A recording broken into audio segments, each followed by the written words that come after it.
highlight of the morning in my experience, which has been as a committee member and also now as a plenary session participant and contributor, the highlight is how many deeply committed public and private sector leaders there are looking at the framework of this subject called community resilience.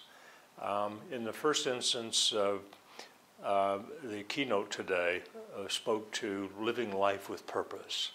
And I must tell you, everyone in that auditorium this morning was living life with purposefulness.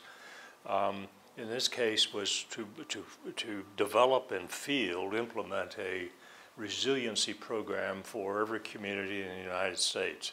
And having done that, to be able to spread the good news throughout the whole of the globe. You could feel that in the spirit and the culture of everyone in the room.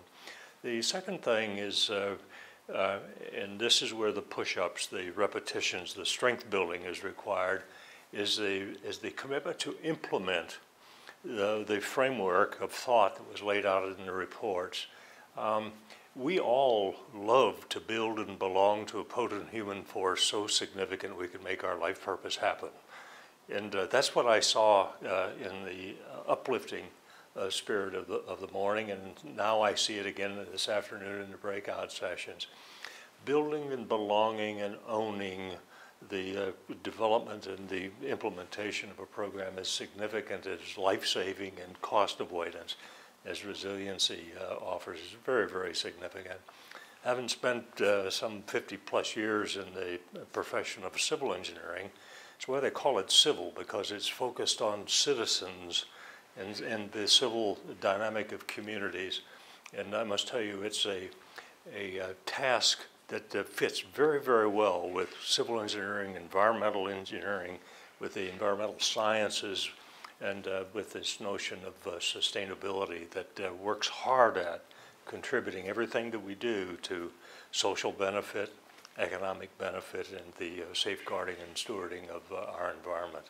Resiliency is a quilt element to this notion called sustainability. And as a profession, any single profession is insufficient to be able to solve this difficulty. Which brings me to the last foot stomper of this experience for me, is the interdependency, the interlocking of the multiple professions that are required to make resiliency happen is in the first instance the first priority. Meaning the solution and shaping of resilient communities is a multidisciplined public, private, non-governmental, faith group endeavor. And that means that if I were to say what is the single most significant enabler for us to fulfill this intent, it's leadership. We must learn how to and artfully implement the notion of influence and collaboration to be able to fulfill a common objective.